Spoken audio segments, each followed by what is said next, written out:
नई नीति बनाने, नए चीज़ों पर आगे बढ़ने से पहले आप वर्तमान स्थिति का आकलन बेहतर तरीके से करें और मजबूती से उसको धरातल पर उतारें।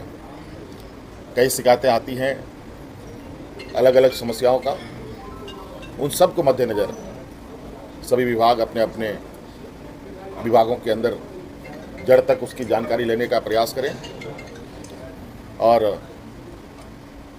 जो सवाल हैं, जो समस्या है, उसका समाधान ढूंढें। अब तो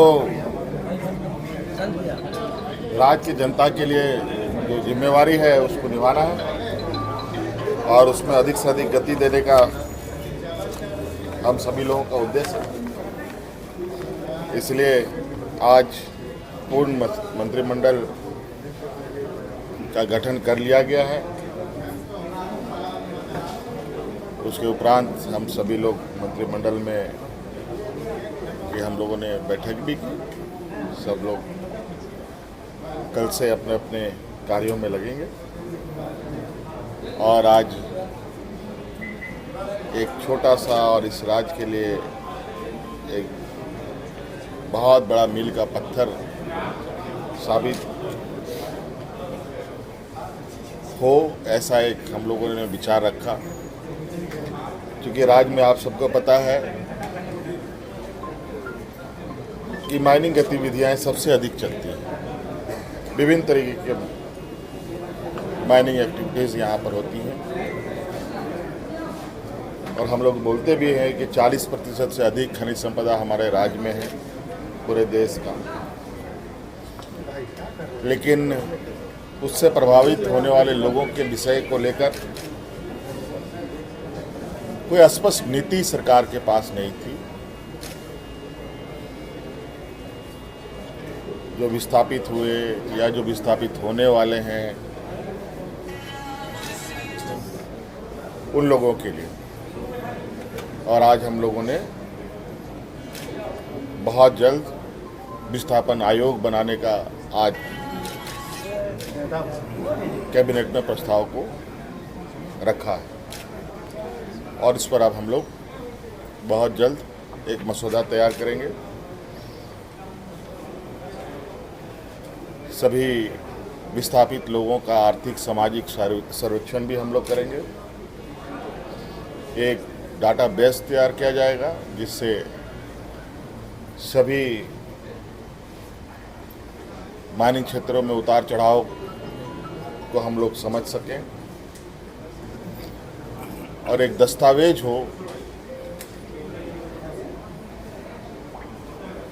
इस राज्य में हो रहे माइनिंग गतिविधियों को लेकर, उसका प्रभाव को लेकर हमारे लोग क्या खोते हैं, क्या पाते हैं, किनको क्या मिला, नहीं मिला।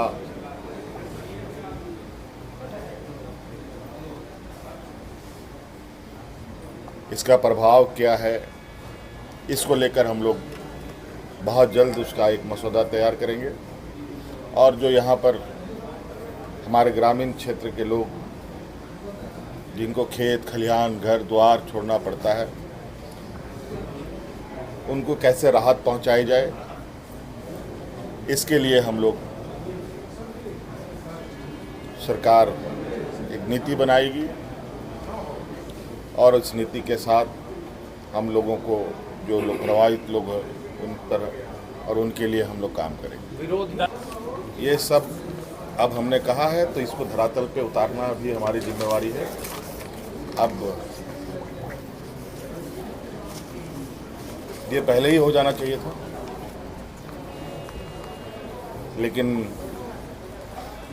ये आज हमने ये निर्णय लिया है तो निश्चित रूप से आप आश्वस्त रहें, जितना जल्दी हो सके हम लोग इसको प्राथमिकता के आधार पर हम लोगों ने इसी सब्जेक्ट को आज हम लोगों ने इस पर सहमति जताई। दादा, सहायक पुलिसकर्मी पिछले एक हफ्ते से दादा प्रोटेस्ट कर रहे हैं। सहायक पुलिसकर्मी आप उनके लिए कुछ? हम तो उनको यही संदेश देना चाहेंगे, आप लोग, आप कोई भी हो, धरना प्रदर्शन छोड़ें। सरकार बिल्कुल तैयार है आपसे बात करने के लिए, आपकी समस्याओं का समाधान करने के लिए।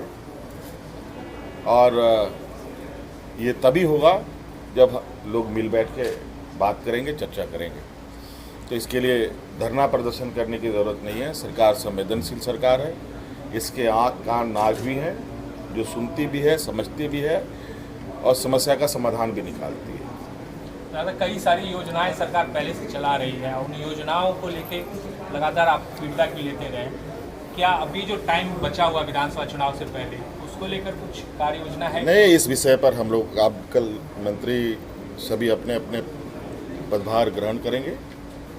हमने भी आज कहा है इस विषय को कि जितने भी सरकार ने इस राज्य के लिए जनहित के कार्यों पर काम किया है, निर्णय लिए हैं, उन सब की समीक्षा अविलंब करें।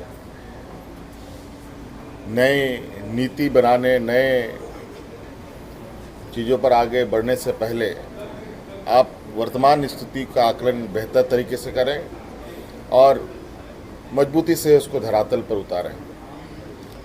कई शिकायतें आती हैं अलग अलग समस्याओं का, उन सब को मद्देनज़र सभी विभाग अपने अपने विभागों के अंदर जड़ तक उसकी जानकारी लेने का प्रयास करें और जो सवाल हैं, जो समस्या है, उसका समाधान ढूंढें। आपकी सरकार आपके द्वार कार्यक्रम क्या फिर से चलेगा, जो फाइनल स्टेज में पहले से घोषणा इसकी हो चुकी है? मतलब देखिए, अभी